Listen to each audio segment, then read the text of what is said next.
Hello, welcome again, Aldsidu.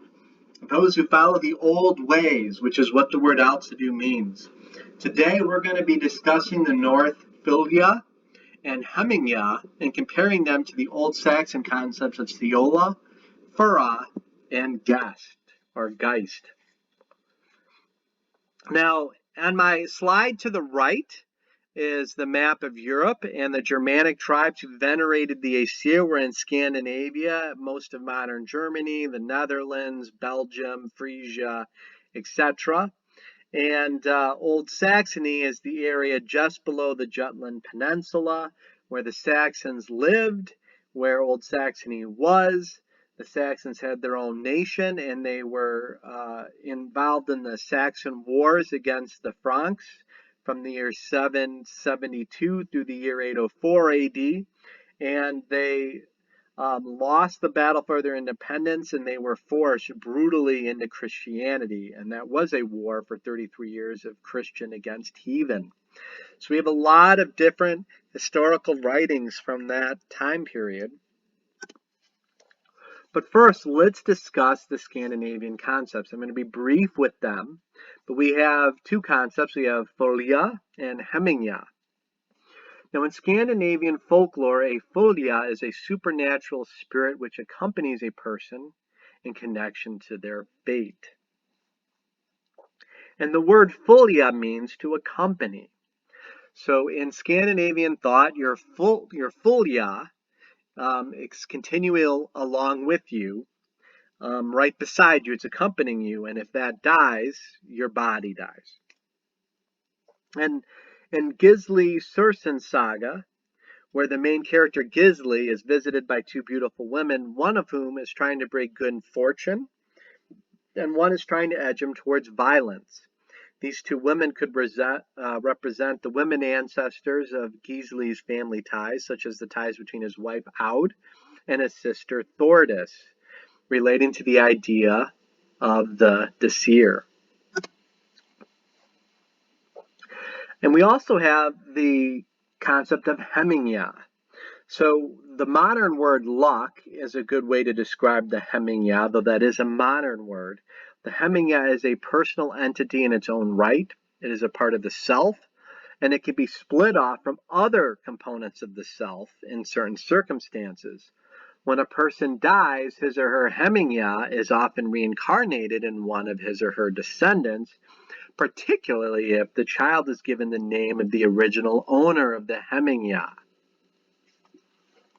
And we see an example of this in Vega Gloom Saga, though here the saga shows that this can happen even if the descendant of a deceased person isn't named after them.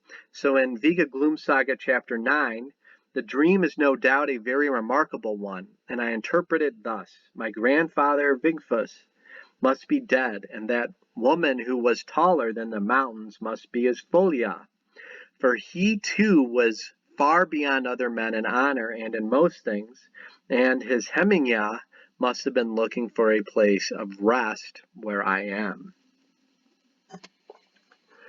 Now, this idea of a Hamingja is sort of in Old Saxon customs.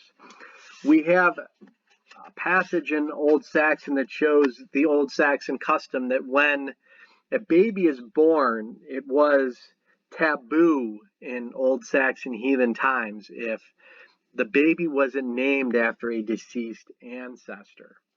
And the Old Saxon Hellion is a poem written to convert the Saxons. It's basically a gospel of the life of Christ that has changed radically. It never says anything negative about the Saxons because it's trying to convert the Saxons. And the changes to the gospel story show Saxon heathenry. And one of the changes is when Elizabeth is commanded by God's angel to name the child John, the family protests, saying, now wait a minute, we don't have any ancestors who are named John.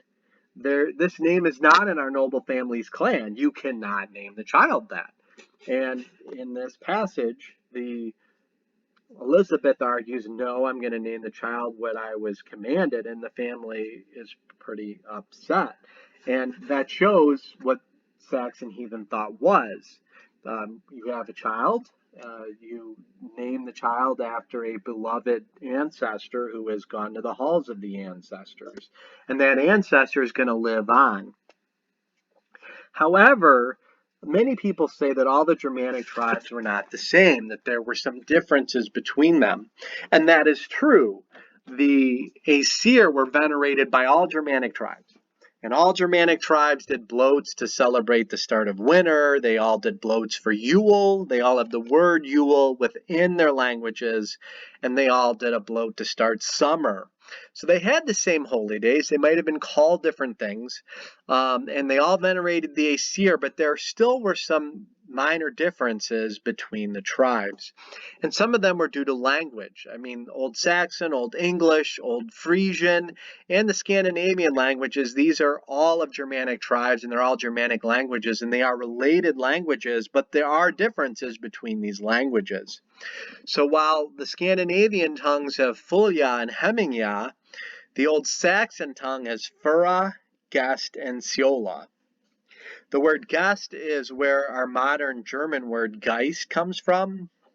And this word is actually rare in Old Saxon, but Siola and Ferah are pretty much everywhere throughout the 21 Old Saxon poems that survived. And these are very important words. And we have an Old Saxon scholar. I mean, most of the time I like to, because I feel that I'm a scholar too, but I only have a master's degree in archaeology. I never finished my PhD. I started it, but didn't finish. I decided to become a CPA and make some money. But nonetheless, Old Saxon scholar, I'm going to quote one to kind of give some weight to my teaching, that it's not just my own. But Dr. Prisca Augustine of Berkeley states in her book, The Semiotics of Fate, Death, and Soul in Germanic Culture, the Christianization of Old Saxon. She states, a Ferah is a part of a person you cannot see. It makes the person alive, and it dies when the person dies. A Geist, or Gest, is a part of a person one cannot see. It doesn't die when the Ferah and the person dies. It can leave the body. A Siola is a part of the person one cannot see. It never dies. So this is what she says, how she defines these words in her book on page 170. And I do agree. I personally like to translate the word Ferah as life spirit. I don't see any other way to translate it. And I should say that the word spirit is both a Greek and a Hebrew concept. In the Bible, you have the word ruach. God breathes life into man in the book of Genesis. That's how he gives life to Adam, which is your Hebrew word for man. And life is breathed into him, so now he's alive. In Greek, the same word, ruach, would be pneumatos. Our word pneumonia comes from it. Lungs come from it. To breathe, a person's breath is pneuma, spelled with a PN. So that's our Judeo-Christian understanding of the word spirit. So we use kind of those words today, sort of, because Christianity did affect our past, and some of those words came into the Germanic languages. So I think the best way to translate Ferah today into English, the Old Saxon word Ferah, would be life spirit. And as Prisca Augustine previously said, when it dies, the person dies. So in Old Scandinavian writings, you have Urther and the Nornir, but in Old Saxon writings, you have word and the Yeshepu. And the best way to translate that in modern English is word and the shapers. So in Old Saxon poetry, whenever someone dies, it's word and the shapers are cutting the thread, which is ending one's life. The word sooth in Old Saxon means thread. The Old Norse word is seith, is thread. And the Old Saxon Ferah is simply the life force that gives life to the body. The Old English equivalent is spelled F-E-O-R-H, Fjord. In this passage below, the Old Saxon word that the life spirit is being protected against is metode yeshepu. So one of the reasons why the Saxons gave the finger to the church after the Saxon Wars is because when the church tried to explain the gospel to them, they basically are like, that's stupid, it doesn't make sense. So in this passage, when the Christians are trying to say, hey, Christ, he performed miracles and he was able to save people from dying. He was able to cure people of leprosy and people who were about to die. He prolonged their death, which is absurd and asinine in Old Saxon culture and in Scandinavian culture, because in their mind, hey, listen, I'm not going to be afraid to go fight in battle. There was no fear. I'm going to die when I'm fated to die. So if I'm not fated to die today, whether I have this battle or not, I'm not going to die. I'm fated to die. And, if I decide not to go to the battle, I could still die because I'm going to die when I'm fated to die because that's what's been spun for me. So when we have a story where Christ is healing someone and saving him, that's considered absurd in Old Saxon thought. So we have this passage, a woman, she falls to Christ's feet and she praises the Fylgja before many people because he helped her loved one's life spirit against the measurers, shapers. So the Old Saxon word is metod yeshepu. The modern German word to measure is messa. T's become double S's often between Old Saxon and High German.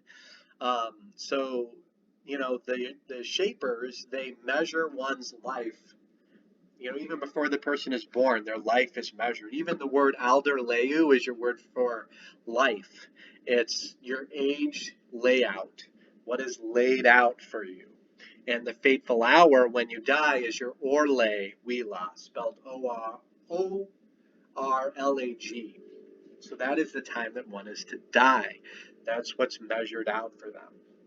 So nonetheless, to save one's Ferah is to save one's life, because if the Ferah dies, the body dies. Here's another passage from the Old Saxon Hellion poem showing that evil wights can take a person's Ferah. This passage shows the Saxon warrior belief that one should not die before...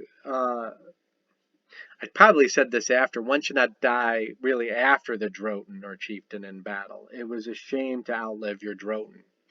So in this passage we have, then one of the 12 named Thomas, who was an excellent man and a thane to his previous chieftain.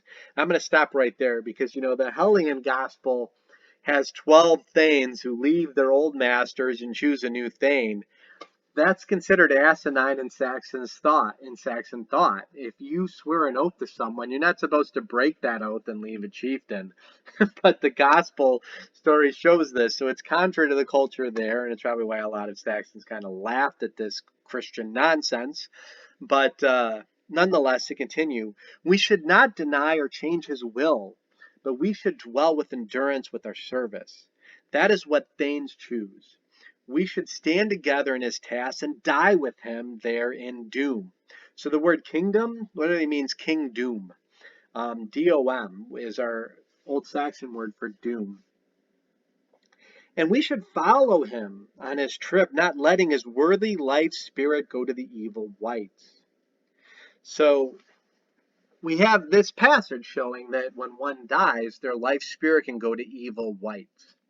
And we see this a lot in Old Saxon poetry. There are two places that one can go when they die, and that's the Siola, or the soul. They can go to Hamingja, which is heaven's meadow.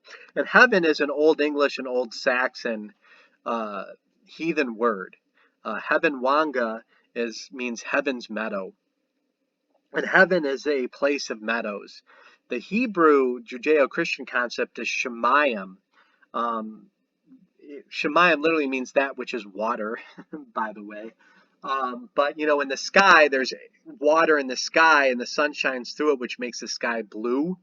Even water, though it's clear, it turns blue for the ocean, or at least it's supposed to, unless there's too much garbage in it, it turns green. You have two expanses. You have water and the earth in the book of Genesis, and you have the Christian heaven, which is that which is above the earth. In Old Saxon poetry, there is hell, which means hall, the hall of the dead, and the underworld, which is a cold and dark place. And then you have Hamingja, which the Scandinavian equivalent would be Folkvanger. And even later Scandinavian folklore, when Valhalla comes into the folklore, Valhalla is also in Asgard, or Asgard.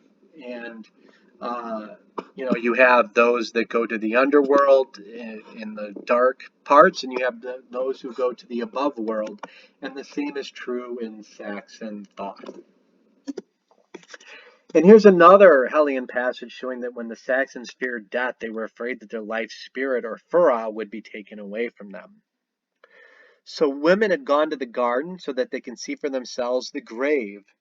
Then there swooped down from above the angel of the all-ruler. He came from the vault of heaven, going in a flying feather shirt. So I'm going to stop right there. This is a passage, in Scandinavian folklore, only two beings have a flying feather shirt, and that's Frigg, the wife of Odin, and then later Freya grew out of Frigg, the wife of Odin.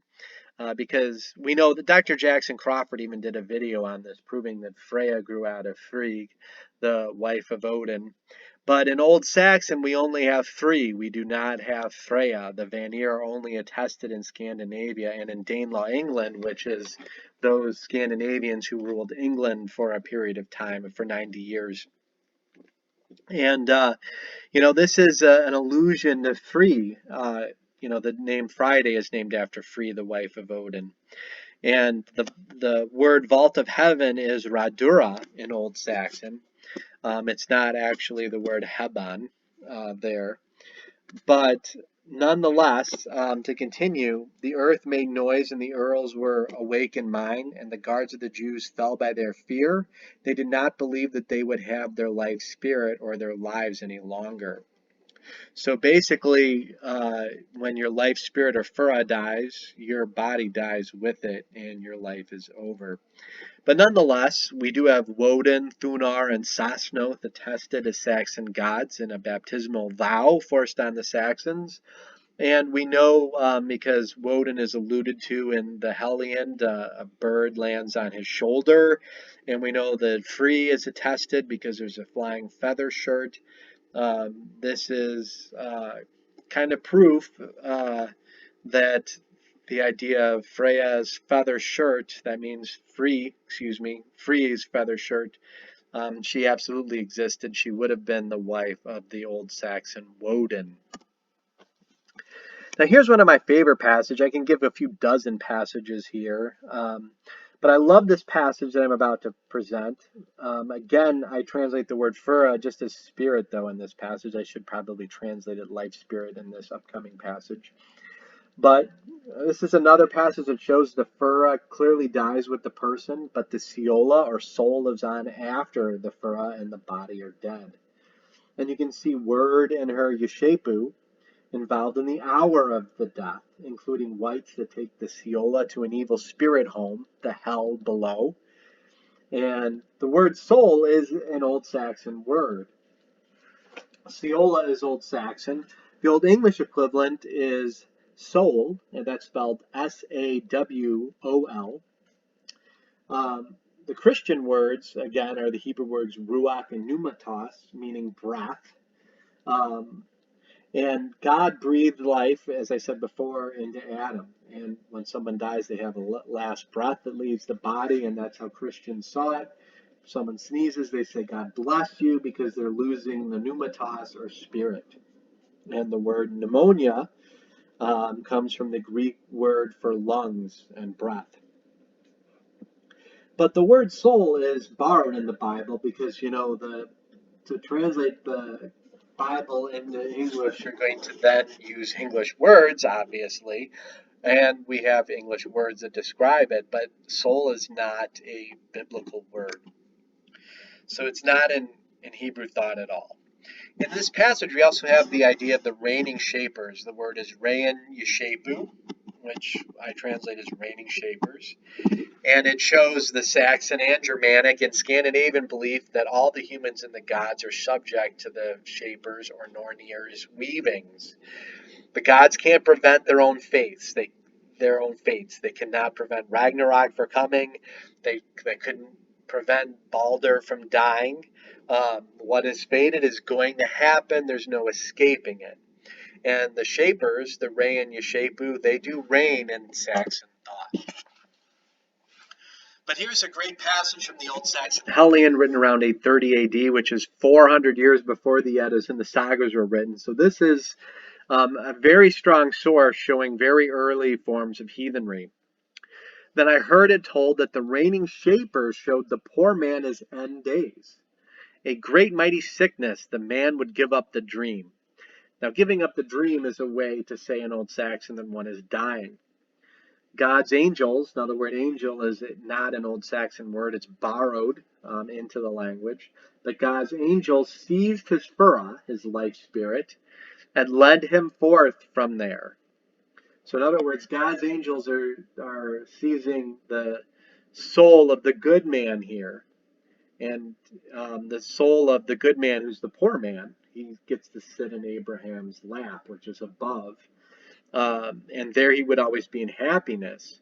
But then word shapers went to the rich man, who was the evil man in this story. This is the story of the rich man and Lazarus. Lazarus is the good, godly poor man, and the rich man is the unspiritual man who does not love God. So word shapers come to this rich man in his fateful hour. And the word fateful hour is orlag wila. You can see it right here, putting it. And while I say orlag with a hard G, it's really orle wila. The way the runes lay or the threads lay is, again, word and the shapers doing their weaving and casting the runes for the length of one person's life. They determine that which it is. And when the person's fateful hour comes, the rich man's fateful hour comes, evil wights sink his Siola in the darkness of hell. Now remember, hell is a Germanic word meaning hall. And the Greek words in the Bible would be Hades and Tartarus, but in the Germanic words would be hell, which means hall. Hades and Tartarus, the Greek words, are Sheol, the Hebrew word. These do not mean hall. These are words that mean the underworld. And often in Old Saxon poetry, these poems are trying to introduce biblical thought to the Saxons. So what's going on is, like, if I were to read passages on the crucifixion, they would say they were hung on trees, comma, then they were nailed to trees. And it's kind of confusing to read because you're like, well, that's kind of weird. How can you be hung with rope on trees and also nailed to the tree at the same time? But basically what's going on here is that Old Saxon poetry always lists what the Old Saxons understood first, and then they introduced the foreign Judeo-Christian concept. Because, prisoners of war were hung on trees to Odin, or Odin as sacrifices to Odin. That is, common Germanic thought, whereas crucifixion, nailing people to trees or to a crossbeam roped around an olive tree, that was what the Romans did in Israel, and they did crucifixion in other ways outside, always nailing people to crossbeams. Staros is the Greek word for that. So here we have this concept repeating. The person's soul is sunk into the darkness of hell in the Inferno. So first, hell in the Germanic place is the hall of the ancestors that's dark in the world below. But then it says, but also in the Inferno inside the fiend's desire. That's Christian language there. Because, this is how you introduce the Christian concepts. You first state the concept that the Germanic heathens will understand, and then you give them the insane nonsense of Christianity afterwards. So that is pretty much this heathen passage in a nutshell. Now, the Old Saxon Siola is connected to the Old Saxon word for sea. So Siola and the word sea, these are related words. This is a Germanic concept of water birds bringing babies to their mothers. And this is why we have boat burials for the trip to hell, or Helleia, which is common in Germanic Scandinavian lore. A lot of people argue with me, now listen, the word sea and the word Siola are not etymologically related. I personally think they are. I am not a linguist. I read Old Saxon. I've read it for 21 years. I do have a master's degree. I studied Latin, Greek, Hebrew, and Old Saxon at the graduate school level, and this is my understanding. I am not a PhD, though I have a master's degree, but nonetheless, um, Siola is spelled sometimes with an I. Siola, Siola, and often in Old Saxon is also spelled Seola, because the monks are trying to put into Latin, because we use Latin letters, not runes, which are Germanic letters for our alphabet today. So often the monks are just trying to guess, so sometimes I's and E's are pronounced the same way. And Seolithandrian, meaning seafarers, you can see that this word is very similar to Siola. And the Old English equivalent of Siola is spelled Sawol, right there. But this is another great passage. Heaven's Reich and hell's distress with words. He told the people to seek God's truth and eternal life. There is a soul's light, the chieftain's dream in daylight. I believe I mentioned before a euphemism of life is a dream. So the Droten's dream, the dram, Drotinus in Old Saxon here, is a way to say that, because Christ or Christ is the Droten in the Old Saxon poetry, he's the chieftain who has thanes, as opposed to in the Bible you have a rabbi and disciples. The Hebrew words would be a rabbi, a great one, with Talmudim, which means students. Lamad means to learn. Talmudim means students.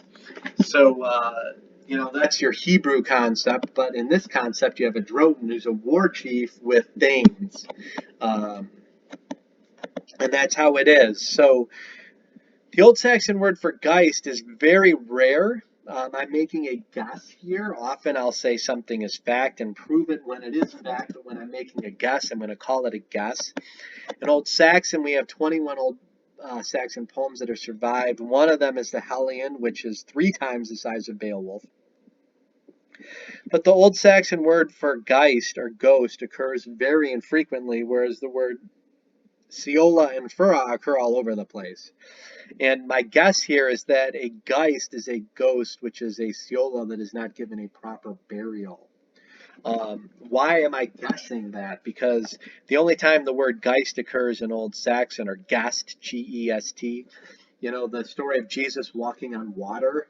In the Hellion, the 12 Thanes see this and they panic. They're like, it's a ghost, and they're freaking out, wondering why the ghost is there. But keep in mind, they're at sea.